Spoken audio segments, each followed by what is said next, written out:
Sir, আমরা গোরাচাঁদ দত্ত বলে একজন পেশেন্টকে দেখলাম যে ওনার বহুদিনের উনি রুগী এবং বহু সমস্যা নিয়ে এসেছিলেন। আপনি একটু মেডিকেলি বলুন ওনার কি কি সমস্যায় আপনার কাছে এসেছিলেন, এতদিন ট্রিটমেন্ট করাচ্ছেন।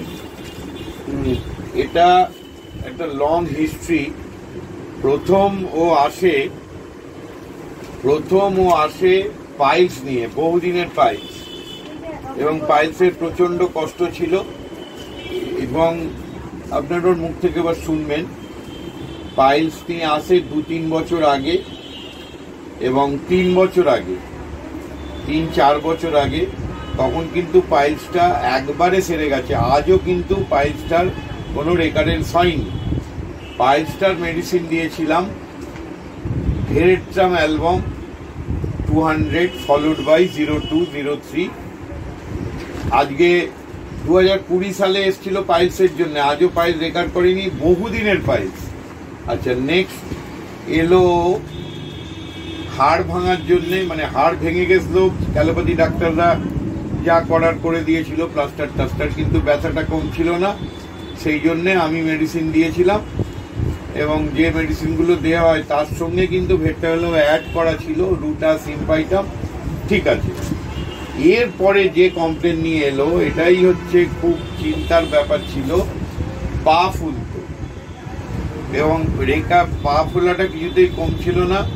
ন্যাচারালি যে কারণে পা ফোলে, কিডনি এবং হার্ট এবং বিভিন্ন ধরনের সব টেস্ট করা হলো, এবং অনেক কিছু অ্যালোপ্যাথি ডাক্তারের কাছে যা মানে ছিল সমস্ত কিছু ওনারা দেখে শুনে সব করে দিয়েছিলেন। এবারে আমরা কিন্তু পা ফোলা কিছুতেই কম ছিল না। এরপর গত 1.5 বছর আমি মেডিসিন দিয়েছিলাম sulphur group, sulphur 0/3, Adonis vernalis, এবং লিভার কনজেস্টিভ কার্ডিয়াক ফেলিওর যাতে না হয়, কনভ্যালেরিয়া মেজাস। ব্রাইমস্টোন দেওয়ার পরে, সালফার দেওয়ার পরে কিছুদিন অপেক্ষা করে কনভ্যালেরিয়া মেজাস দিয়েছিলাম, তারপর অ্যাডোনিস ভার্নালিস দিয়েছিলাম। আপনারা জিজ্ঞেস করতে পারেন, আজকে 2 বছর হয়ে গেল, পা ফোলা পুরোটা চলে গেছে। আপনার নাম? আমার নাম গোরাচাঁদ দত্ত। আপনি স্যারের কাছে কতদিন ধরে আসছেন? আমি এখানে ওনার কাছে 5 বছর নাগাদ আসছি। তবে তার আগে আমার প্রচণ্ড অস্ত্র হতো, পায়খানায় গেলে ভয় লাগতো, রক্ত বেরোতো, খালি রক্ত বেরোতো। আমি অনেক অ্যালোপ্যাথিক দেখিয়েছি, এমনকি হাসপাতালেও দেখিয়েছি, সব জায়গায় ঘুরে ঘুরে কোথাও কিছু পাইনি। তখন এনার কাছে এলাম, স্যারের কাছে এলাম, ওনাকে বললাম যে স্যার এই অবস্থা, আমার স্যার পাচ্ছি না, পায়খানা গেলে এই রক্ত বেরোচ্ছে, স্যার কী করবো, আমার কোনো উপায় নেই, আমি আমাকে বাঁচান। স্যার তখন আমাকে ওষুধ দেন। ওষুধ খেয়ে আজকে আমি প্রায় ওনার কাছে মানে 1 বছর 5 বছর প্রায় পাইলস আপনার ভালো আছে। 5 বছরের মধ্যে উনি মানে আজ পর্যন্ত মানে ওনার ওষুধ আমি হয়তো 6 মাস খেয়েছি, তারপর দিয়ে মানে খাওয়ার সঙ্গে সঙ্গে একটু ব্যথা, একটু রক্ত কমাতে 6 মাসে একদম ক্লিয়ার হয়ে, আজ 5 বছরে গেলে এই সমস্যা আপনার আর নেই, সমস্যা আর কোনো কিছু নেই। পায়েস কাটা কুঁতে পায়খানা করলেও কোনো কিছু হয় না। আর কি তারপর হয়েছিল? আচ্ছা, এবার আমার আরেকবার হলো, আমি অ্যাক্সিডেন্টে পড়ে যাই, পড়ে গিয়ে পাটা ভেঙে যায়।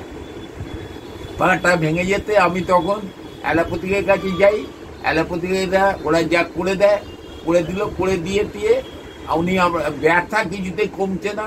আমি শেষকালে কোনো ডাক্তার, অনেক ডাক্তার, সম্পদ জৈন যে ডাক্তার আমাদের ওখানে থাকে, ওনার কাছেও গেছি, সব জায়গায় গেছি, ঋত্বিক সব, মানে আপনার জিডি হসপিটাল, তারপরে আমাদের NRS, তারপরে চিত্তরঞ্জন, সব জায়গায় অনেক এবং আমরা অনেক ডাক্তারকে দেখেছি, কেউ ব্যথা কিছুতেই কমাতে পারছেন না। তখন ওনাকে আবার ধরলাম, স্যার আপনি একটু বাঁচান, আমাকে বাঁচান, ব্যথাটা কমছে না। স্যারের ওষুধে সেই ব্যথাও কমেছে, ব্যথা একদম আজ পর্যন্ত আর হয়নি ব্যথা। আর কি কষ্ট হচ্ছে? তারপরে কি হলো, কিছুদিন বাদে পাটা ফুলতে শুরু করলো। পাটা ফুলতে শুরু করতে তখনই আমার আবার চিন্তা, আবার আমি অ্যালোপ্যাথির কাছে গেলাম। কেন অ্যালোপ্যাথির কাছে গেলাম? যে তাড়াতাড়ি কাজ পাবো, কিন্তু কাজের নামে তো কিছুই হলো না। অনেক টাকা দিয়েছে, অনেক পয়সা দিয়েছি, উল্টে আমার কিডনি ড্যামেজ হয়ে যাচ্ছিল, হয়ে যাচ্ছিল, বুকে ধরপড় করছিল।